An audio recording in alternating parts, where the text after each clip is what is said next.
Napakabuti ng Diyos. Alam nyo, sa 20 years ko dito sa simbahang ito, ngayon lang ako nakakita ng batang nagpakarga sa akin na umiiyak.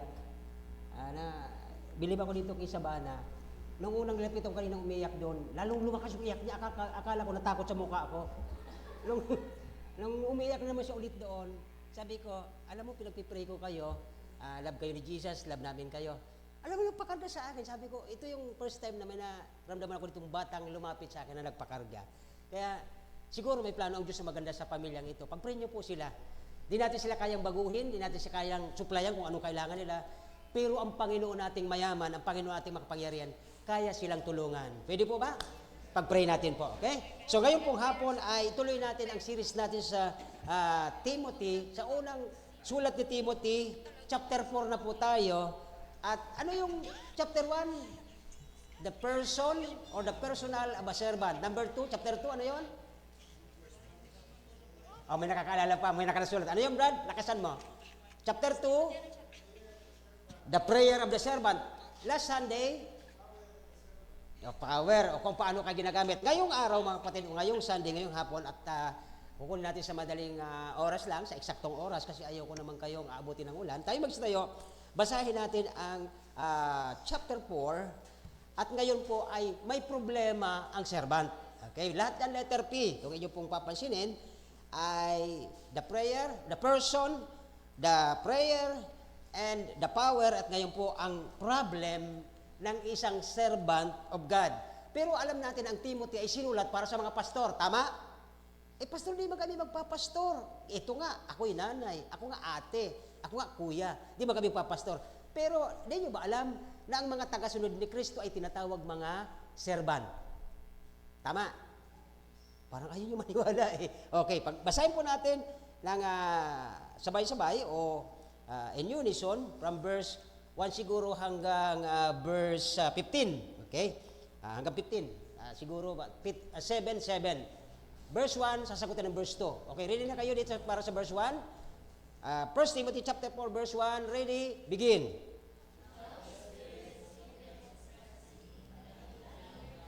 Some, giving heed to the seducing spirit and doctrines of devil. Verse 2 po, sa inyo po, sa kanan. Verse 2. Okay. Diba? Nagsasalita sila, pero sinungaling na pala sinasabi. Yung iba naman napapaniwala. Verse 3.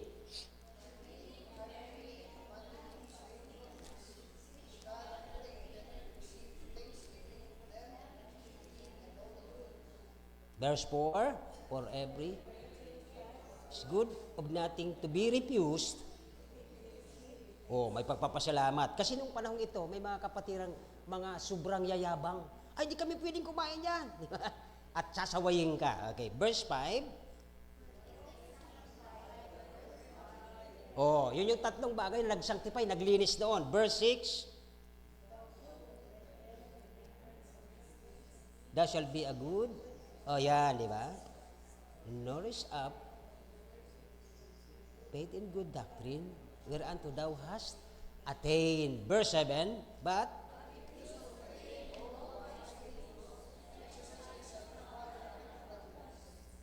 verse 8, for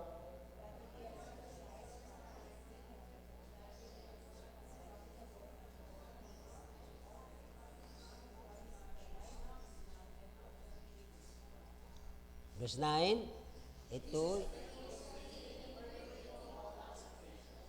Verse 10, for therefore,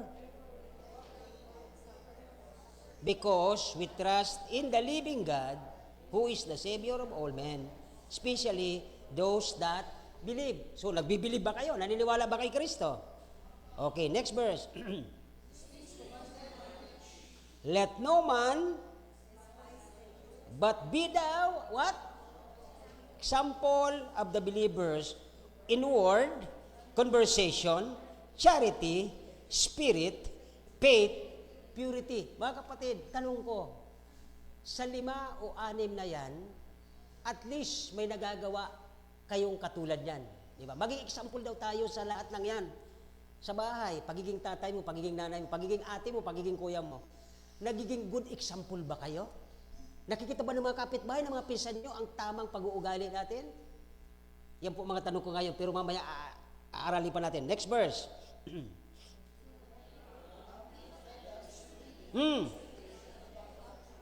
Tingnan niyo po ang sabi ni Pablo, till I come, hanggang sa pagdating ko sana, di ba? Ang Panginoon darating. Darating kaya ang Panginoon na tayo nagbabasa, nag-aaral, nagpapalakasan, o baka naman pagdating niya, nagpapayabangan tayo, o tayo may ginagawang mga pang-aapi sa kapwa. Next verse. That is indeed, which was given thee by the prophecy, which the laying on hands of the prophecy. Tinutungkol po ito sa mga pastor o sa mga matalalinong mga preacher. Okay, verse 15. Read upon these things. Give thyself fully to them, that profiting may appear to all. Take heed unto all thyself, and unto the doctrine, continue in them, for in doing this, thou shalt thyself and that bear thee. Mga kapatid, ang sabi dito, ingatan mo ang iyong sarili at ang pastor lang po ba ito? Hindi po. Ang Sunday school teacher lang po ba ito? Ang tatay lang ba ito? Ang nanay lang ba ito? Kung nagsagot yung lahat ay hindi po. Ibig sabihin lahat tayo ay ang sabi po ng verse 16, ingatan mo ang iyong sarili na hindi ka makitaan ng maling pagtuturo. Manatili ka sa mga bagay na ito na nakasulat sa Biblia, sapagkat sa paggawa nito ay maliligtas mo ang iyong sarili sa pagiging lalayo ka sa Diyos, tatalikod ka, kundi magkakaroon ka ng ang nakikinig sa iyo, pwedeng makakilala sa Diyos, maligtas, at ikaw mismo ay hindi mapapahamak sa paglayo sa Panginoon bilang isa kang minister, isa kang servant ng Diyos. Sa ngayong hapon po is ano ang problema na sinulat dito ni Paul kay Timothy bilang bagong leader. Sino dito mga tatay sa bahay? Leader tayo sa bahay. Sa mga nanay, pag wala ang tatay, leader sa kanilang mga pamilya, di ba? Sabi nga nila, ilaw. Pero leader pa rin kayo. Okay, sa mga teacher, kayo po ay nagtuturo. Sa ngayong hapon po, titingnan natin ang problema ng isang katiwala ng Diyos. Ang problema ng isang servant sa tatlong bagay. Okay, verse 1 and 2, tinatalikuran. They are forsaking. Nabasa natin doon sa verse 1 and 2. At pagdating po sa verse 3 and 9, ay nagkaroon po sila ng nagbabawal. Pinagbabawalan sila sa sarili nila. Kaninang Sunday School, nagbanggit si David ng tinatawag na pumunta doon si John the Baptist ay nagsulod na para siyang isang ermitanyo. Okay? Minsan may mga ganito na akala nila sa paglalayo nila sa kapwa nila, maging silang banal. Hindi po yun paraan para kayo maging banal na nagsulo ka. Okay? So, ang isang katawan o isang serbat ng Diyos kasama niya ang bawat isa para tayong magpalakasan, magpasanan, hindi magsusulo ka at para bang mas banal ka kaysa sa karamihan. Okay po, yung po ang tinutukoy dyan. Sa verse 10 to 16, ay nagkaroon ng pagkabigyo doon, nagkaroon ng frustration. Okay? So ngayon po ay pag-usapan natin ang problemang ito na isinulat kay press leader na si Timothy ng isang Batikan na leader na si Pablo. Tayo po, manalangin na kailang Diyos. Salamat po sa hapong ito. Salamat po sa bawat isa na nakarating, sa bawat isa na nandito upang papurihan ka, pasalamatan ka sa lahat ng ginawa mo sa buhay nila. Nakatulad namin, maraming pinagdadaan ng problema dahil ang sabi niyo, Panginoon, sa Biblia, na ang sino mang gustong maging lingkod o sumunod kay Kristo, ay pasinin niya ang kanyang krus at kalimutan niya ang kanyang sarili. Panginoon, alam namin na ganito po ang dadaanan ng isang mga tagasunod mo, ang mga Kristyano ay magdadaan ng pagpapasa ng krus at minsan kakalimutan niya ang kanyang sarili na hindi siya magiging special, hindi siya uunahin na sarili, kundi unahin niya ang iba, unahin niya ang Panginoon para ang lahat idagdag na lang. Maraming salamat po sa hapong ito. Kay Panginoon ang manguna, Banal na Espiritu mag-lead sa aming pag-aaral, kayo po mag-convict sa puso, gamitin mo ang bibig ng tagapagsalita, wala siyang kakayanan, kundi ikaw lamang, Panginoon, dapat may turo, may taas, sa pangalan ni Jesus. Amen. Thank you very much po. The problem of a servant. Yes, ito po ay tungkol sa pastoral epistle, na ito ang tinutukoy ang isang bagong pastor na si Timothy.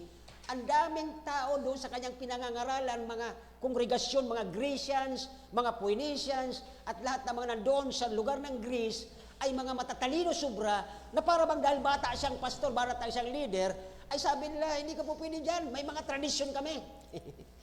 Kaya tulad nung kanina Sunday School, sabi doon ng mga ayaw, basta ang Parisiyo at Sadusiyo na sinasabi ng Biblia, lahat ng tinuturo nito, nasa sa Bible. Kaya lang, puro lang po ito ritual. Wala pong talagang pagbabago sapagkat marami sa kanilang leader nagsasabi na itong gawin mo, pero siya mismo, hindi man niya nagagawa. Okay, so ito po yung magiging problema dito.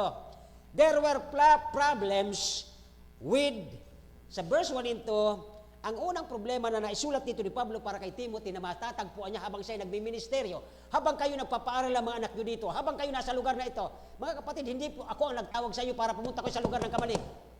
Ang Diyos may plano sa buhay mo, nakarating ka rito, may problema ka, napunta ka rito. Dahil may nais ang Diyos na plano sa buhay mo, pagandahin niya, kung ikaw ay mananampalataya, magtitiwala sa Diyos, at sa Kanya ka lamang magtiwala at hindi sa tao, may plano ang Diyos sa pagandahin ng buhay mo, kung mananampalataya ka sa Kanya.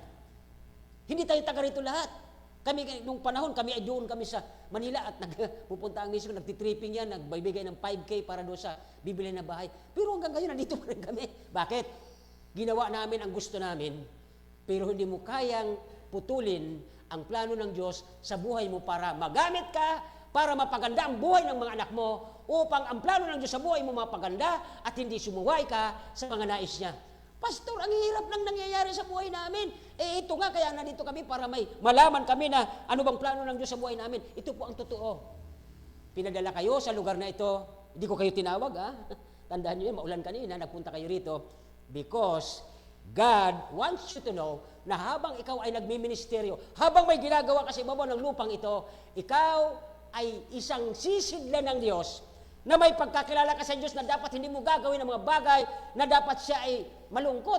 Anak ka niya, tapos may ginagawa ka na wala kang pinag-iba sa mga tao sa labas, na kung anong sayaw nila, sasayawan mo rin, tapos sasabihin mo, may Diyos ka. Huwag mo sasabihin yan. Bakit? Nagsisinungaling ka. Hindi ko mo kilala nila ang Diyos at kilala mo ang Diyos natin, ang Diyos nila at Diyos natin ay hindi magkaparehas. Naniniwala ba kayo ron? O, katulad kanina sa Birot Out na Problem Sunday School. Diba? May mga simbahan na naniniwalang Diyos lang. Diba? Ang tagapagligtas. Ibig sabihin, oneness ang tawag sa kanila. Ano po ang pinapakita nila? Hindi sila naniniwala sa Savior. Kapag oneness lang yan. Pag Jehovah lang, wala silang Savior. You know why? Because Jehovah is the one who planned na ang tao ay nagkasala, napalayo sa Diyos. Ang plano ni Jehovah, ang Diyos Ama, plano niya na magpadala siya ng pambayad sa kasalanan ng pagtalikod ng tao. At ito ngayon, di ba, si Adan na isang la sa pagkakasala nila mag-asawa, ang tao nagkasala, kaya na isang la kay Satanas ang kanilang buhay. Pero ito si Kristo, ang second Adam, ipinanganak sa sabsaban na walang sariling bahay, walang sariling kumot para palibot sa batang ito. At inayawan sila ng taga-hotel. Sabi niya, puno na kami kahit may bakante pa dahil ayaw ni Satanas na si Kristo ipanganak ng maayos, kundi siya'y magdaan ng sobrang hirap. Ganun po ang dinanas ng ating tagapagligtas. Kaya nung siya po ay dinala doon sa krus, hinuli siya na wala siyang kasalanan. Naghugas si Pilato na sabi niya, wala akong sala dito, na gusto niya si Barrabas, palabasin ng makasalanan, at si Kristo ang gusto niya ipako sa krus, wala akong sala dyan. Kaya si Kristo po ay dinala doon sa krus, pinako doon, talagang literal na pako, nagdugo ang kanyang kamay, nagdusa siya sa pagpasa ng krus, para sa iyo at para sa akin, para bayaran kasalanan mo at kasalanan ko. Ang kamatayan ni Kristo sa krus ay siyang nagbigay sa inyo ng buhay. Kaya magsasabi kayo ngayon, ako'y sigurado sa langit na pag ako'y namatay, mabubuhay ako at doon ako pupunta ng langit. Dahil si Kristo tinanggap ko at siya ang aking Panginoon. Kaya mga kapatid, sa hapong ito, sinisigurado sa kayo, the problem of the servant sa panahon ito ni Timoteo, the same with you and me, na lahat tayo may problema kung ba tayo napunta rito. Ako, una kong problema nung ako pumunta rito, alam niyo kung paano? Papunta ako rito noon, every Saturday, may pasok ako ng Sabado. Anong gagawin ko, di ba? Ibig sabihin, hindi ako susulduhan ng Sabado kasi nandito na ako uwi na ako ng Sabado, ng umaga. Kasi may visitation yun eh. Na-absent ako noon, okay? O kaya naman, ang gagawin ko, yung gagawin ng Saturday, ginagawa ko ng Friday, iiwan ko na doon sa mga tao, tapos pupunta na ako rito. O pagkatapos babalik na. Kaya mahirap yung gawain ganon. Para ako nagsisilbi sa pera, dahil may sweldo ako, dahil hindi ko iiwanan ang trabaho ko, kasi may kumikita ako.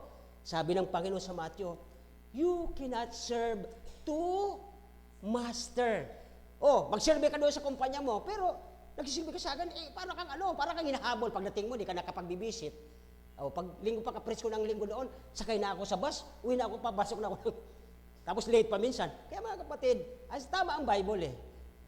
Ang problema ng servant nung araw sa inyong lingkod bilang servant ng Panginoon, anong gagawin ko, Panginoon? Nakaano ako sa kumpanya. So isang araw, sabi ng Panginoon, lahat ng plano mo, lahat ng wish mo, binigay ko. Ito ngayon ang naging problema. Sabi ko ganyan, oo nga naman, maganda ang hanap buhay ko, may hanap buhay misis ko, susuldo kami. Tapos pagdating ng gisiyas katapusan, kulang pa. Di ba? Kasi ang sabi ng Biblia, kapag ikaw ay nagsisilbi sa pera at hindi ang Panginoon, para kang nag-iipon ng pera at inilalagay mo ito sa bag na butas, sabi ng Hosea chapter 6. Pag-aralan niyo po ang Hosea chapter 6. Para kang nag-iipon ng pera mo at hinuhulog mo sa bag na butas, walang mangyayari doon kasi pag-shoot mo, diretso.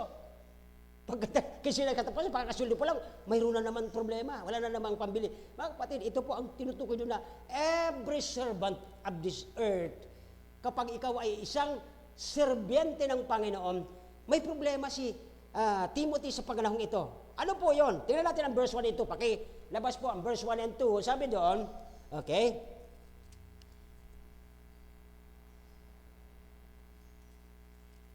Now, the Spirit speaketh, di ba? Bakit sinulat ni Pablo kay Timothy? Ang banal na Espiritu, o ang Espiritu ay nagsasalita, sabi diyan, ngayon maliwanag na ang sinasabi ng Espiritu na sa mga huling panahon, ang iba'y ay, ano daw? Bakit kayo tatalikod? Bigyan ko na, hindi ko na mag-example sa hindi ko kilala. Ako na lang, di ba? Graduate ako ng theology ng Bible College para mag-preach, para magturo. Saan ako natagpuan ng Panginoon? Di ba sa kumpanya? Bakit? Kung ako pumunta kagad sa mission, sabi ko, baka mamaya, hindi ako umubra doon. Paano ako? Magugutom ako. So I serve my flesh. Yung laman ko ang pinagsilbihan ko noon eh. While na nandun ka sa gusto mo, tatawagin ka ng Diyos doon kung talaga isang servant ka. Pero mga kapatid, hindi na po lahat ng servant na tinatawag ay lahat nagpapastor. Alam mo ba na ang simpleng membro ay servant ng Diyos? Bakit? Isipin mo kung ako pastor, tapos wala kayo. Magpipreach ako kanino? Sa akin? That is a servant. Pag sinabing servant ka, mayroon kang pinagsisilbihan. Tama? Tama po ba? Pag servant ka, may pinagsisilbihan ka kasi servant ka eh. Ikaw ay alipin ng Diyos, may pagsisilbihan ka. So dito po ang turo ni Pablo kay Timothy. Kaya lang sa panahon ito, may problema itong mga servant na itong kanyang tinuturuan din na maging katulad niyang magsiserve sa Panginoon. Ano ang kanyang problema? Number 1. Okay, tingnan niyo po. Okay? Sinasabi ng Banal Espiritu sa kanila na sa huling panahon ay ano daw? Anong ibig sabihin nito? Isa dyan yung kasama nila Pablo noon, di ba? Sa mission. Tinalikuran sila ni, sino yun? Iniwanan sila kasi sa ministry, sa pagtuturo sa mga bata, walang sasama sa iyo. Kahit sa akin, walang sumama, ako'y, ano daw? Di nyo alam yung kantang yon? If no one joins me, I will still follow. Di nyo na pinapakanta sa mga bata. Di ba? So ito po yung problema doon. Ano po? Pangalawa, tatalikod sila sa pananampalataya sa pamamagitan ng pakikinig ng mga mandarayang, mga aral ng demonyo. Alin po ito? Hindi na kailangan yung maghapon ka magsisimba. Di ba? Nakita niyo po ang karamihan. Alas 6 magsisimba. Pag alas 7 uwian na. Tapos pagkatapos magsimba, anong gagawin nila? Kukuha ng manok at anong gagawin sa manok? Pastor, nag-uusga ka. Anong na-obserba natin? Ang sabi dito, tumatalikod sila. Bakit? Sapagkat mas masarap pa rin yung buhay sa labas na marami kang ginagawang ayaw ng Diyos. Di ba? So ito po ang kalagayan sa ating lugar naman. Okay? Tingnan niyo po ang tatlong bagay dyan. Number 1, their day or their later times, ang unang mga dyan, tumatalikod sila sa tamang turo. Alin po yun? Alam niyo, pagka naging ugali na natin, wala nang pagpipray. Ang gusto mo lang, mag-a-attend ka lang doon para may matutunan ka, para gumaan pakiramdaman mo. Pero hindi ka kumikilos bilang ikaw ay servant ng Panginoon. Paano ka nga niya i-bless? Bakit? Puro gusto mo lang pakabig ka lang, gusto mo lang matuto, gusto mo lang may marinig, gusto mo lang magaanan, pero ayaw mong sumunod sa Panginoon. Di bang sabi ng Diyos, kung gusto mong maging tagasunod ko, magpasang ka ng krus, di ba? So dito po ay, sabi niya dyan sa verse 1 and 2, ang kanilang pagtalikod sa pananampalataya at naniniwala sila doon sa mga kung ano-ano, the danger of apostasy, the danger of deception, the danger of treachery, yung pangdaraya, ano po? Ang 1 to 4 po ay tinutukoy dyan, nung ito sinulat niya kay Apostol Pablo kay Timothy, is about food sa Romans 14. Alam niyo po sa Romans 14, di ba? Itong tinutukoy din sa verse 1 to 4 ay tungkol to sa pagkakain. Okay? Pagkain lang yung pinag-aawayan pa nila noon. Bakit po? Okay? Ito kasing Romans chapter 14, yung law of love. Paano mo mamahalin ng isang tao katulad natin, ano po, na yung kaduda-dudang bagay, tapos ginagawa mo. Mapag-ano ka, yung ibang nakakakita sa iyo, ma-open. Halimbawa, katulad na pinag-uusapan namin kanina ng mga men, na minsan, sabi mo, Kristiyano ka. Yan na naman. Sabi niya, Kristiyano siya eh. Kaya lang din niya maiwasan minsan. Hinahanap niya ang kanyang laman, yung dati niyang ginagawa, nung siya po ay hindi pa mananampalataya. Ano yon? Di ba? Magbanggit kayo. Kayo na magbanggit, baka sabihin niyo, ako kasi ano yung mga dating ginagawa mo nung hindi ka pa mananampalataya? Mga kalalakihan. Ano po yung ginagawa natin? Ayaw dyan nila magsalita. Mga babae nila siguro. Di ba?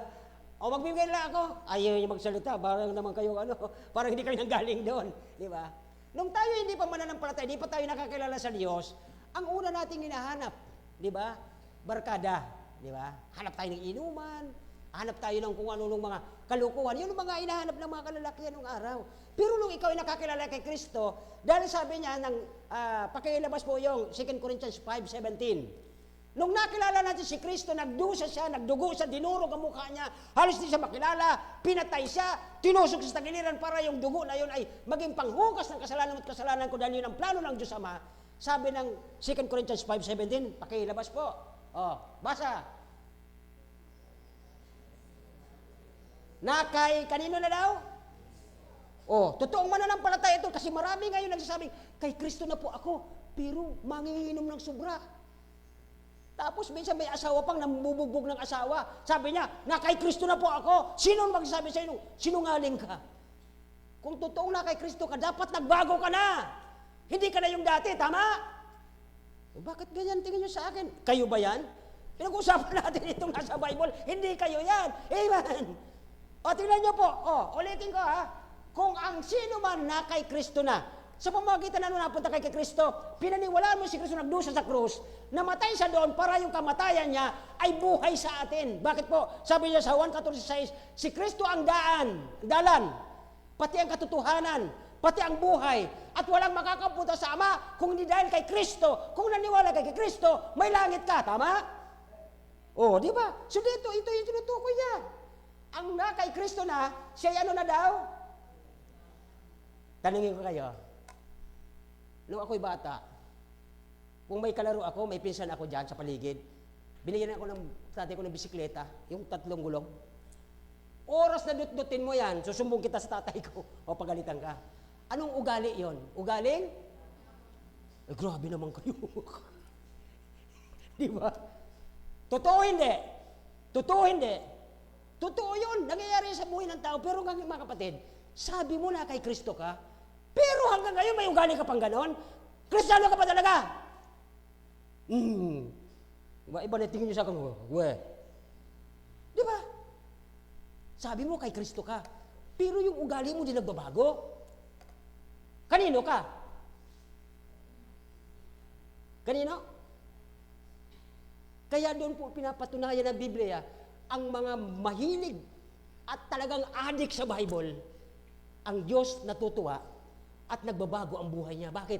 Hindi niya hahayaan na yung mga mali, yung mga dumi sa kanyang katawan. Sabi ng Bible, ang Biblia ay parang salamin. Ang salamin, pag may uling ka, hindi yan bababa dyan pagkapako niya para hugasan ang mukha mo. Sino ang magtatanggal niyan? Sigurado ka? Ba't hanggang ngayon may ugali pang ganyan?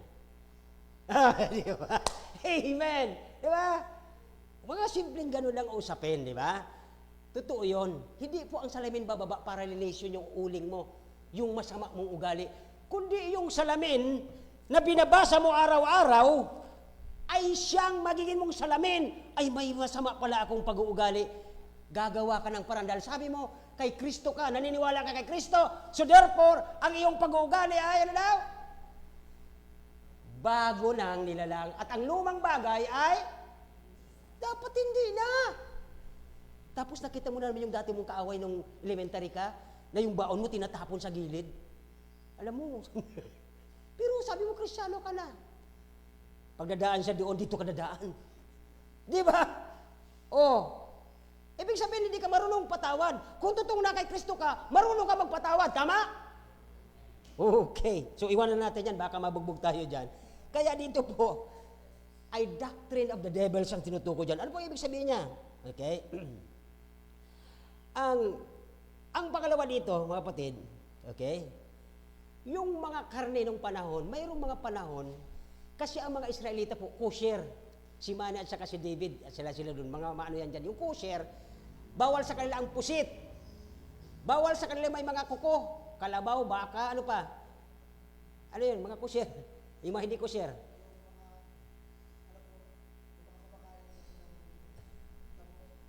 Yun lang pa, ang dapat kakain lang dapat nila, yung kumakain lang ng damo.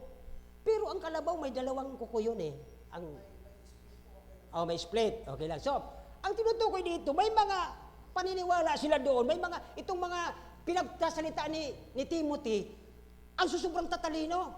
Dahil sila yung mga, talong mga Hudyo, ay pag hindi yan kosher, di kami pwedeng kakain yan. Pero ang mabis, sinagot po doon ang verse, pababa, na sabi niya, anumang binigay ng Diyos, ito ay nilinis at sinangtified. Anong verse yun? O, tingnan niyo po yung mga Bible, para hindi lang po ako sa inyo nag-spoon feed. Anong verse? Verse 4. O, lakat verse 4. Sabi niya doon, di ba? Tingnan niyo po. Okay. Wala yung aking pointer. Ano napunta? Okay.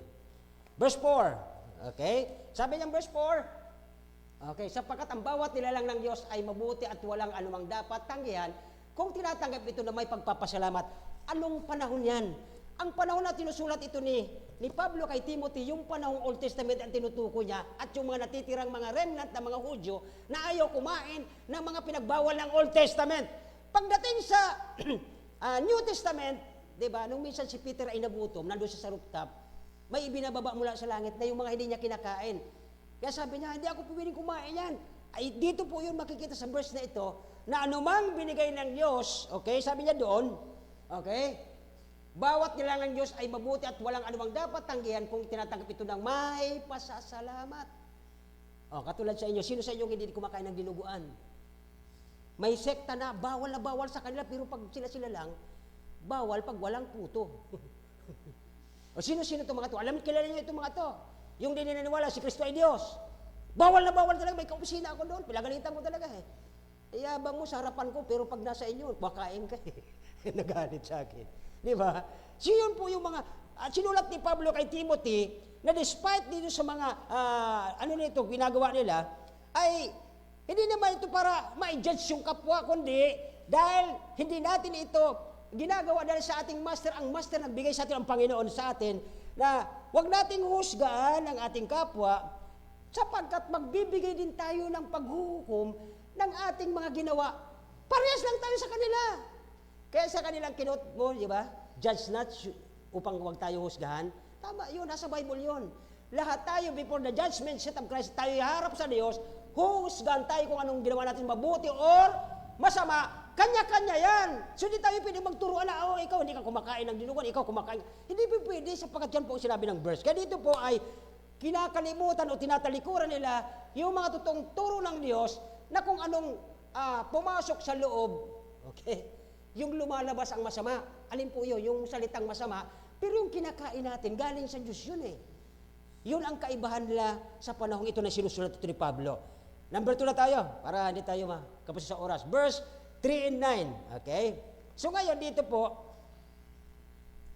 hindi lamang sila po ay nagtalikod o tumalikod sa tamang turo ng Biblia, kaya sila nag-aaway-away, para sila nag-uusgahan kasi dahil yung isa hindi kumakain, yung isa kumakain. Sabi niya, parang na-open yung nasa gitna. Ito ngayon po sa atin. Okay?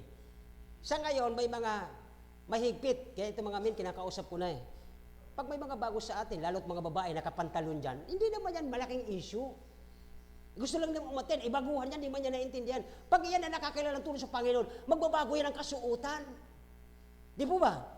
Ganun po ang tinutukoy ng verse na ito sa atin. Kaya, natatalikuran tuloy nila, nakakalimutan nila ang totoong mga doktrina ng Biblia na magmahalan upang ang gawain natin bilang mga servant ng Panginoon, magtulungan, mapapurihan ng Diyos na anumang kailangan niya, masuplayan natin, anumang pagkukulang nila, madugtong natin. Excuse me. Upang nang sa ganon, ang Diyos ang malululahati at hindi ang sinuman. Okay? Sa pangalawa, yung tinatawag na forbidding. Hindi po pinapaintulutan, verse 3 hanggang 9. Basahin po natin sa verse 3 hanggang verse 9. Okay, pakilabas po ng paisa-isa ang verse. Basahin namin sa Tagalog. Verse 9, verse 4. Okay?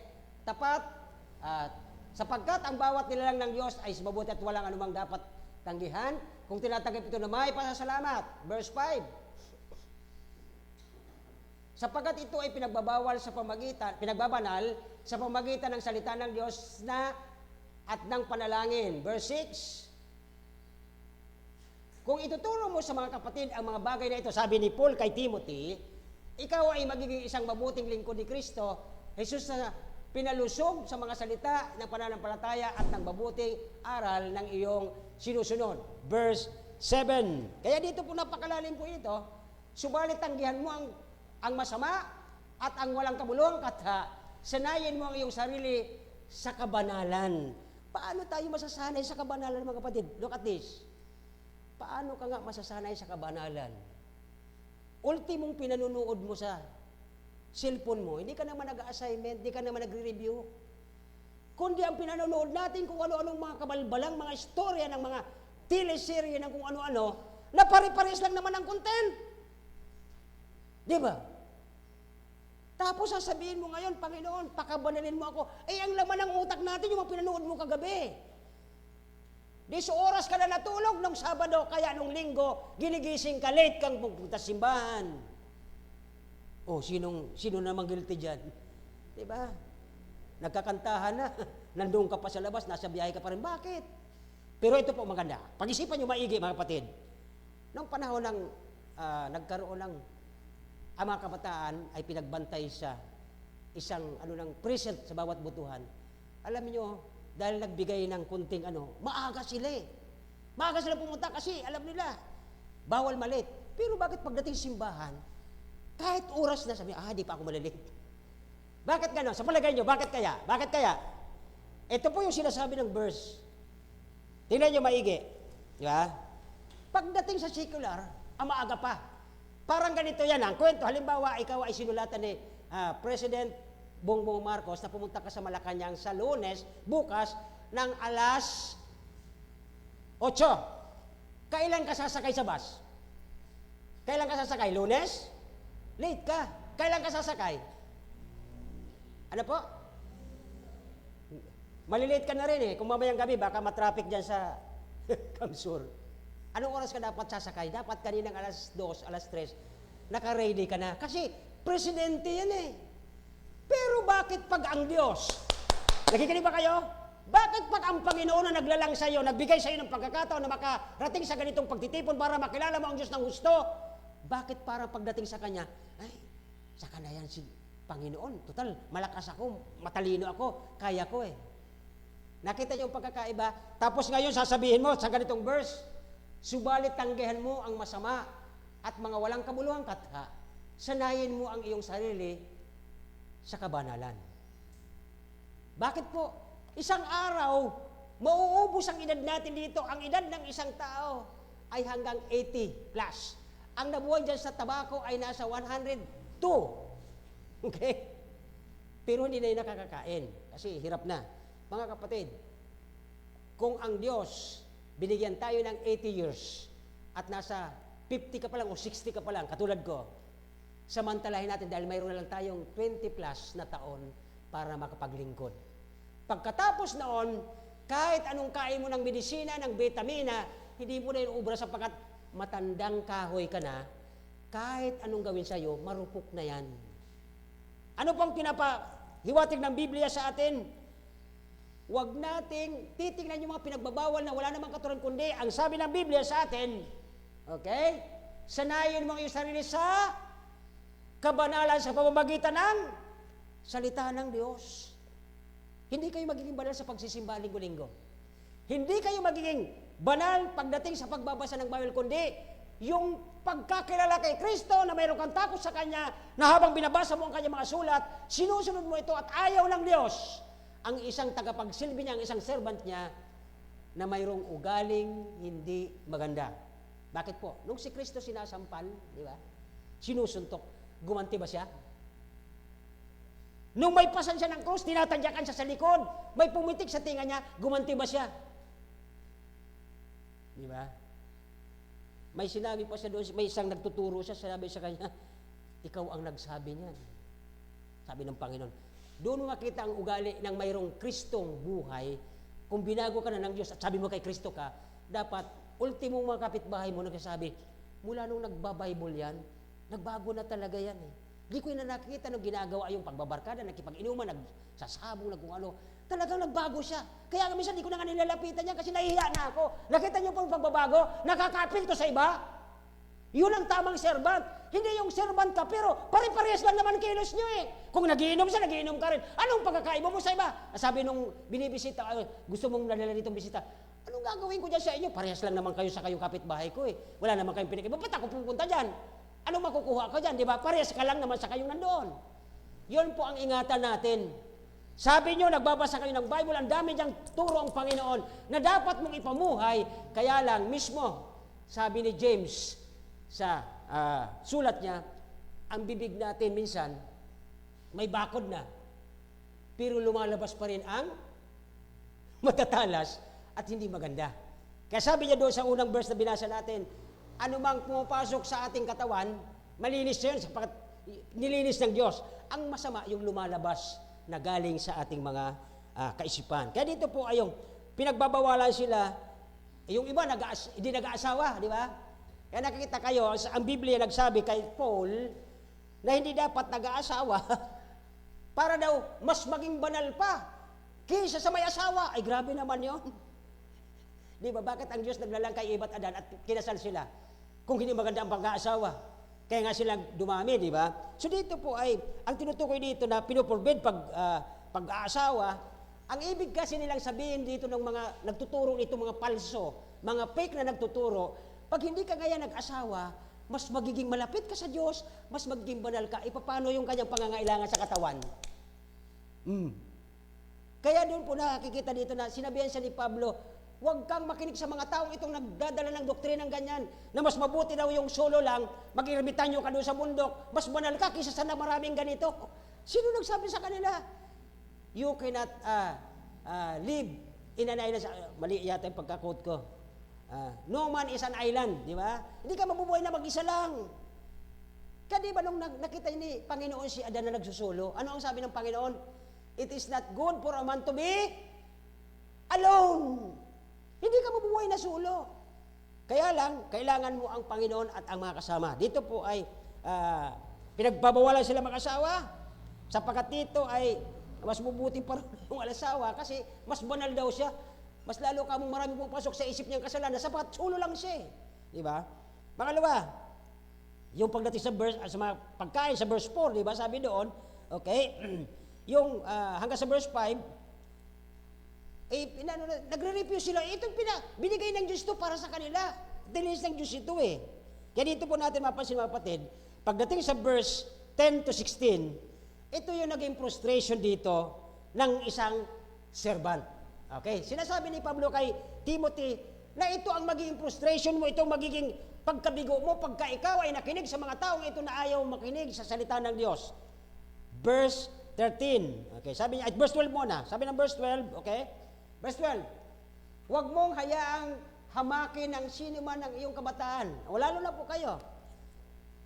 Naalala ko tuloy ito nung nagsimula ang ating dyan sa isang school dyan, sa lugar na yan, ay siguro nahihiya sila dahil may teacher sila, nagtuturo sila sa classmate. Pero alam nyo, nung narinig ng teacher nila yung tinuturo na maayos, sabi niya, oy, kayo, shh, yung mga nag-istambayan, dito kayo maupo kayo, makinig kayo. Ibig sabihin po mga kapatid, ito yung sinasabi niya, huwag mong hamakin ang iyong kabataan, nung bata ka pa, nakita mo may profesor ka, kung kilala mo ang Diyos at siya hindi, mas kailangan niyang marinig ang Kristong nagligtas sa iyo dahil siya po ay isa ring makasalanan katulad mo dati. Yan po ang kailangan. Hindi mo kailangan mahiya. Bakit po? Sabi ng Matthew, huwag kayong matatakot kung anong sasabihin. Bibigyan tayo ng salita ng Diyos magmula sa kanyang banal na espiritu. Magugulat ka. Ba't ko nasabi yun? Di ba? So ito po yung pangyayari. Nasabi ng verse 12, okay? Kundi ikaw ay maging halimbawa sa mga... Ito po ang inyong tatandaan. Napunta kayo rito, hindi ko po kayo tinawag ang Diyos at tumawag sa inyo. Ang Diyos ang nagbigay ng pagkatao. Dinala ang inyong mga paa rito. Bakit? Ito po, maging ano daw tayo? Ito po, tandaan natin to. Maging ano daw? Sa number 1, pagsasalita. Paano ka ba magbati? Nagmumura ka agad. Ganun lang biro sa opisina. Pinasaway ko talaga na ako nag-opisina. Yung mga tao ko sa baba, ba't kayo ganyan magbatian? Maganda ba yun sa pakinig nyo? Yung po kasi uso. Hindi yan uso, hindi yan maganda. Ako mismo nasasaktan sa sinasabi nyo eh. Imbis matuwa yung tao, nasishrink yung kanyang individual na spirito eh. Biro yung batian nila, murahan eh. Hindi maganda yun. Kung na kay Kristo ka, narinig ka ng ibang tao, anong klaseng pagbabago yan? Sabi mo na kay Kristo ka, sabi mo nagbabible ka. Pero ang bibig mo, hindi mo pigilan na nagmumura at ano ng tao. So hindi po ganyan dapat ang isang servant ng Panginoon. Una, ay maging halimbawa sa mga pananampalataya sa panaglalita. Number 2, eto na po, walang perpektong tao. Tama po yun. Pero wala naman dapat na ikaw ay sabi mo may takot ka sa Diyos, sabi mo naniniwala ka sa Diyos, sabi mo nagbabasa ka, sabi mo nagpipray ka, pero ang bibig mo at ang pag-uugali mo, hindi talaga Tingnan niyo po ito, anong klaseng ugali nakikita ng anak mo sa iyo bilang tatay, bilang nanay?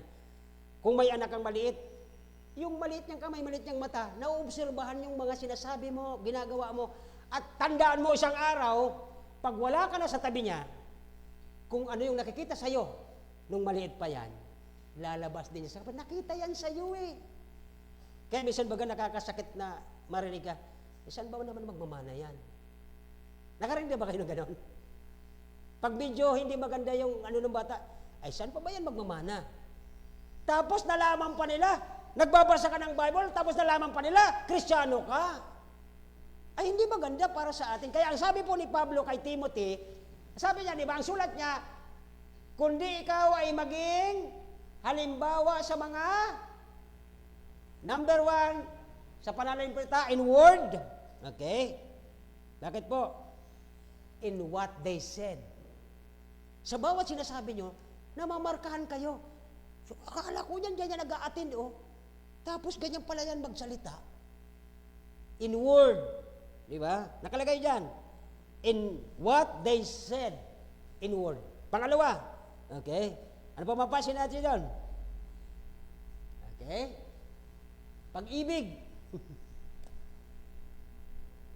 Naituro ko ito doon sa aming Bible study, na pag mayroon kang kasamahan, talagang walang-wala, lumapit sa'yo, wala kaming maibiling pagkain, tsaka ulam, talagang walang-wala kami, baka naman pwedeng makahiram kahit 100 piso lang. Tapos sasabihin mo dahil Kristiyano ka, sige, pagpipray kita, punta ka na lang doon, baka mamaya ay pagpalain ka ng Diyos. Samantalang may hawak-hawak ang pera dito. Anong klaseng pag-uugali ng Kristiyano yan? Sige na Brad, pagpipray kita. Wala ka palang pera, sige, baka pagdating mo doon, may magbigay sa'yo. Hawak-hawak mo yung pera nasa bulsa mo. Anong klaseng pag-uugali yan? Hindi yan makakristyano. Nakikita mo yung pangangailangan ng iba, tapos ituturo mo pa doon ka kay Pulano humingi, doon ka sa...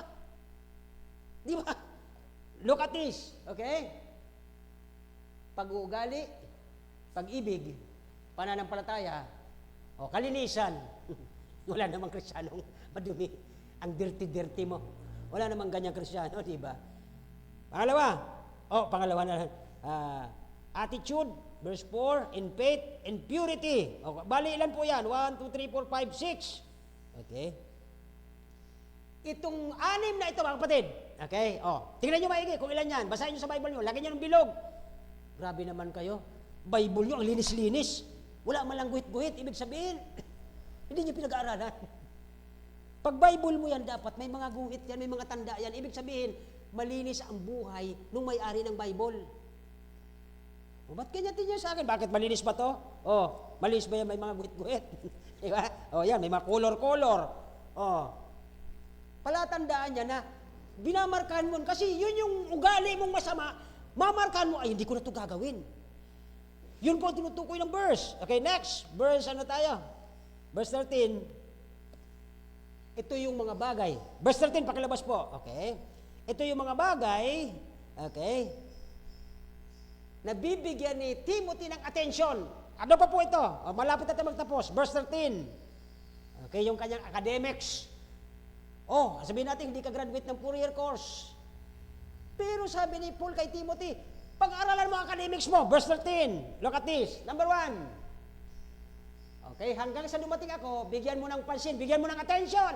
Are you listening, mga kabataan? Nakinig ba kayo? Hindi pag nag-aaral lang kayo sa school, pag nasa bahay, puro kayo cellphone. Oh, ito ang titingnan ninyo pag nasa bahay kayo.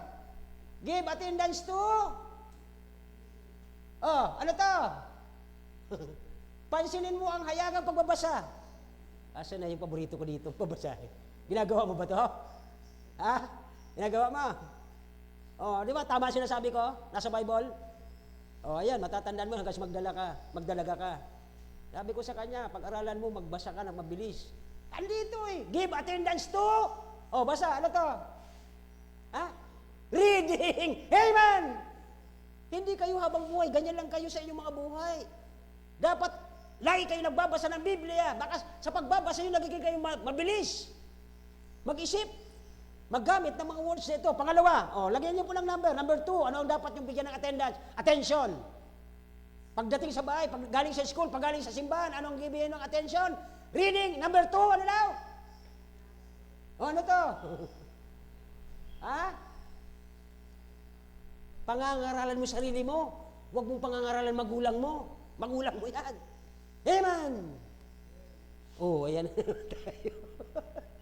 Alam mo pa, bubira. Oo, nandyan na tayo. Matanda na yung magulang mo. Pero wala kang karapatan na lumagay sa sapatos ng tatay mo. Tama? Grabe ka. Napag-graduate ka lang, ayabang mo na. Di ba? Lumagay ka sa lugar. Isa na galing ang talino mo sa Diyos. Hiram lang din naman yan eh. So dito po ay, pagbabasa, kasulatan, pag-aaral at pagtuturo. Yan po ang tatlong bagay. Natuturuan mo yung sarili nyo sa paanong paraan. Hindi na po kailangan tinuturuan ni pastor. Dapat tinuturuan yung sarili nyo paano kayo maging matapat sa Panginoon. Tama ba mga kabataan? Pagod na yung mga magulang nyo sa paghahanap buhay. Tuturuan pa rin ba kayo? Hindi na. Ito yung sabi ni Pablo, okay? So hindi lang po ito angkop sa mga servant, kundi lahat ng mga nasa kanya. Verse 14. Huwag nyong kakaligtaan ang natanggap nyong gift mula sa Diyos. Ano-ano po ito? Okay, verse 14. Sabi niya doon, okay, huwag mong pababayaan ang kaloob na ibinigay sa iyo na pamagitan ng propesiya na may pagpapatong ng mga kamay sa kapulungan ng matatanda. Ito po yung pagiging pastor ni Timothy. Sa ating mga membro lamang, ano po ang gift na natanggap nyo? Di ba nakapagkakanta ka at nakapagtutugtog? Di ba? Yung maliit na gitara. That is a gift. Kumakanta. Nagme-memory verse. Ano bang ginagawa niyong talino? Galing sa Diyos, pahiram. Bakit po? Bakit binigyan tayo ng talino? Para magamit natin ito sa ating kapwa na hindi niya alam ito, para ang Diyos na nalulugod, natutuwa, na ikaw ay tamang servant niya. Hindi ka masamang katiwala, kundi mabuting katiwala ka lang Diyos na ginagamit ka sa lupa sapagkat lahat naman tayo pupunta doon at habang tayo po'y naghahanda sa lupa sa pag-uwi doon, marami kang nagagawa para sa Panginoon at nag-iipon ka ng kayamanan sa langit upang pagdating mo doon, sasabihin ng Panginoon, welcome, my faithful servant. Hindi sasabihin niya, itapon niyan doon sa labas.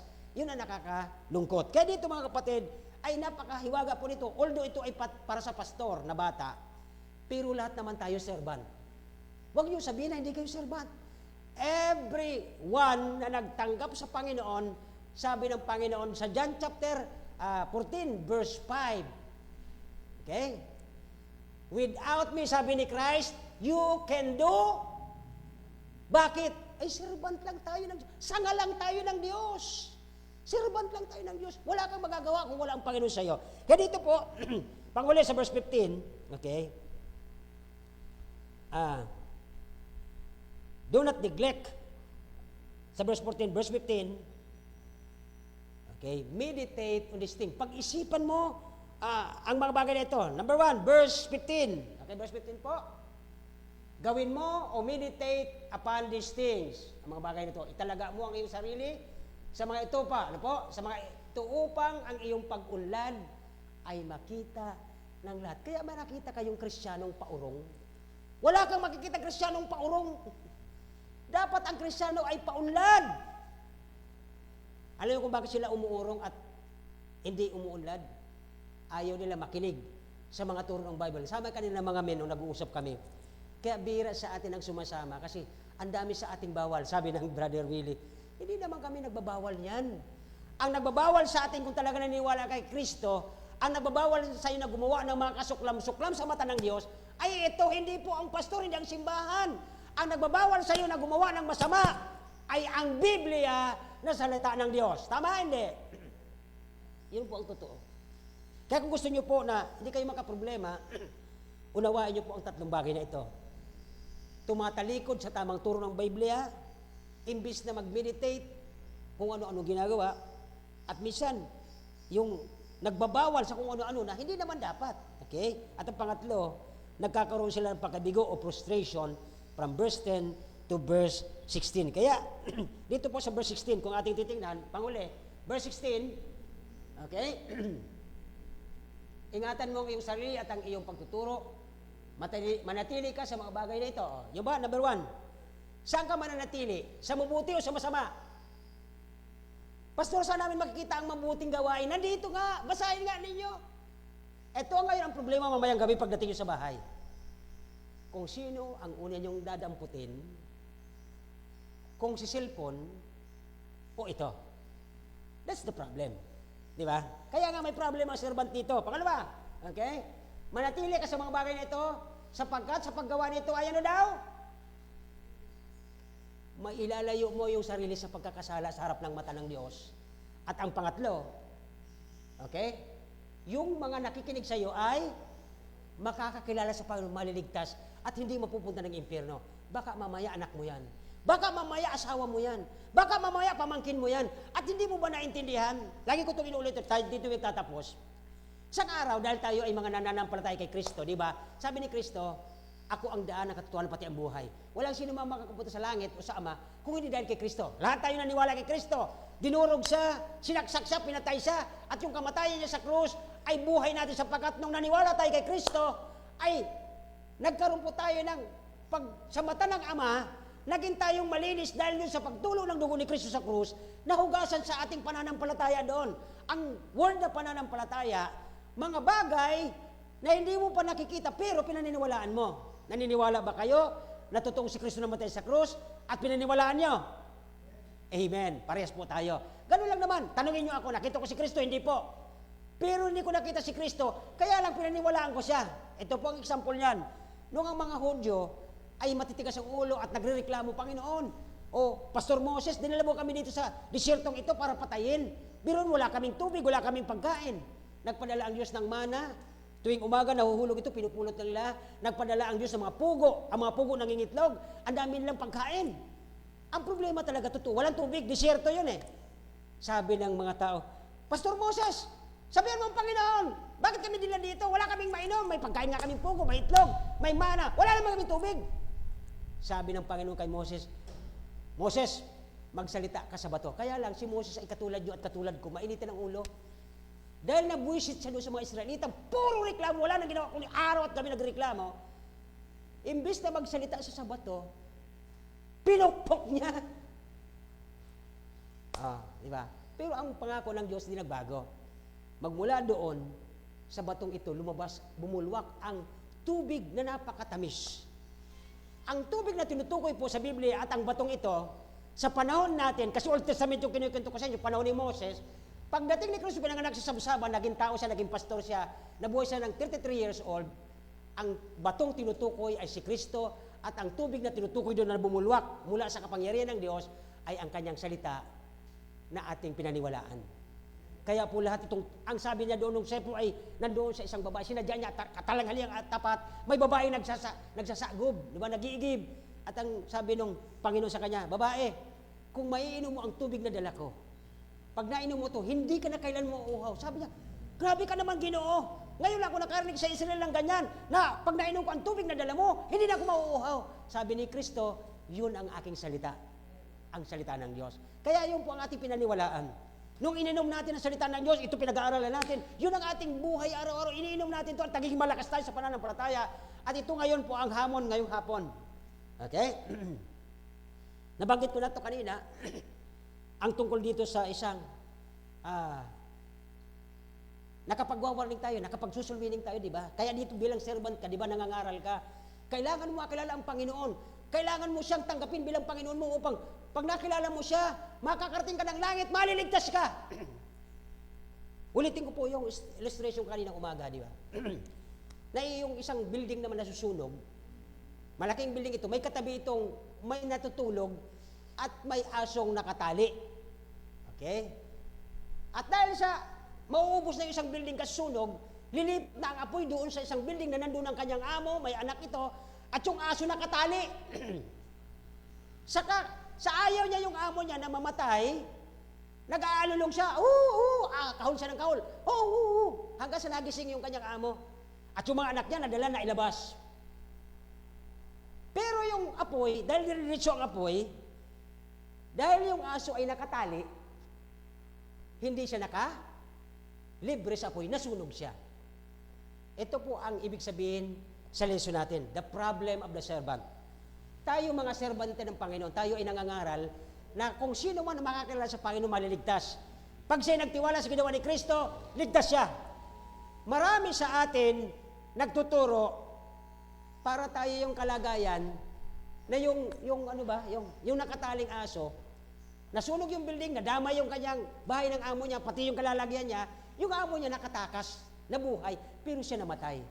The point is, oo nga, marami tayong nadala sa Panginoon, nakakilala sa Panginoon. Tuwang-tuwa ka, Lord, thank you, mga anghel sa langit, nagkakatuwaan dahil sa isang taong nadala mo at nakakilala sa Panginoon. Kaya lang, dahil namuhay ka sa kasalanan, nakatali ka sa kadena ng kasalanan, namumuhay ka, lagi may kasalanan sa Diyos. Hindi alam ng karamihan sapagkat yan ay individual na kasalanan ginagawa. Dahil nakatali ka doon sa kasalanan yon, pwede kang mawalan pagdating ng panahon.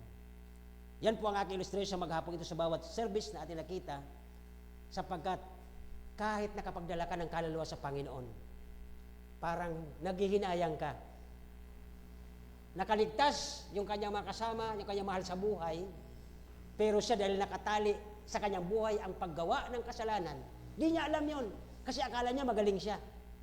Pero siya pala mismo ay mayroong problema ng kasalanan. Di pa rin siya totoong nagbabago. Pili tayong mga maging hipokrito. Sa tingin ng marami, okay ka. Pero sa ilalim ng puso mo, di ka pa rin nagbabago. Ganun pa rin ang ugali mo. Sayang, nakaligtas yung mga mahal sa buhay niya, siya mismo nadamay sa sunog. Sana hindi tayo maging katulad ng example na ito. Tayo nagdadala ng mga tao para makakilala sa Panginoon, pero tayo pala may dala-dala nito sa ating buhay na hindi tayo nagbabago. Hindi tayo nakakaalis sa pagkakadena sa kasalanan. Pero nadala mo ang mahal mo sa buhay. Tayo po magsitayo, tayo mag-close. That is the problem of the servant. Hari nawa, doon sa mga natakilanting ito, ay hindi po nakikita sa ating pagsasalita. Ano ba yun? By words, ano po? In words, in conduct, in what they do, in love, in the spirit, attitude, pananampalataya, purity. Yung purity, diba? Yun na lang, yung purity na lang. Sabi mo, Christian ka, pero ginagawa ka ng hindi maka-Christian, that is not purity. Hindi ka pure. Tingnan natin po ang problem ng servant na ito. Hindi lang po si Timothy, hindi lang po ang pastor, kundi pati mga members, mga ordinaryong servant ng Panginoon, may problema ganito. So ano po ang ating gagawin? Give attention to reading, para kung may nangangailangan sa mga nabasa mo, magagamit mo para sa kanya, mai-encourage mo siya. Exhortation and doctrine. Harinawa, mga kapatid, nakatulong sa atin ang problema ng servant na ito, katulad ni Timothy, bagong leader, katulad nyo, leader sa tahanan, leader sa community. Harinawa, magamit natin ang natutunan natin ngayon. Tayo po, imanalangin, dakilan Diyos, salamat po sa hapong ito. Harinawa, Panginoon, kayo po mag-bless sa aming napag-aralan. Maging ito po, maging guide namin, maging warning namin, na hindi kumo kami ay nakapagdadala ng mga tao sa iyong paanan, ay safe na rin kami. Subalit kung kami ay nakakadena sa pagkakasala o kasalanan ng aming kinikimkim na at walang nakakaalam, pwede rin kami mawalan, pwede rin kami masama sa mga bagay na hindi maganda sa buhay na ito. Patawad, Panginoon, kung nakakagawa po kami noon, at harinawa, maging kami mga matuwid, mga righteous sa iyong harapan. Pagpalain niyo po ang mga taong hindi pa nakakilala sa iyo na harinawa, totoong makakilala sa iyo, Panginoon, sapagkat isang araw, mawawala kami sa lupang ito, at diyan kami harap sa iyong tahanan o sa iyong husgamento. Harinawa, hindi nyo kami ituro at ipalatapon sa labas, kundi tawagin mo kami, papasok sa iyong kaharian. Salamat po, Panginoon, sa oras. Salamat po sa pakikinig. Harinawa, kayo po mag-convict sa kanila. Kayo po ang mag-bless sa maghapong ito. Ito ay aming dalangin sa pangalan ni Jesus. Amen.